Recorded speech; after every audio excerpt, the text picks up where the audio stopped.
yo todo el rato le digo, me tienes que enseñar a hacer eso, me tienes que enseñar a hacer eso, pero como me lo sigue haciendo, Claro, no te... pues No lo aprendes. no lo aprendo bien. Siempre me dice, me moriré y no sabes hacerlo bien.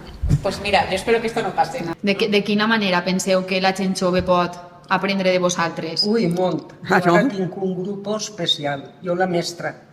I com a mi m'agrada tant cosir, doncs ara tinc a les dues nòvies dels meus nets i a les dues netes meues a d'aprendre a cosir a ma casa. Que xulo. I els estic ensenyant i mira, tenen interès. Molt bé. I Claro, de pero quina manera? si no pregunten, pues no els pots explicar res. Claro. Entonces, lo que tú dius de que t'ensenyé ta abuela, ella te diu que te vol ensenyar, però tu no tens mai temps. Exacte. Pues si no t'apares, Que no te escuche mi abuela.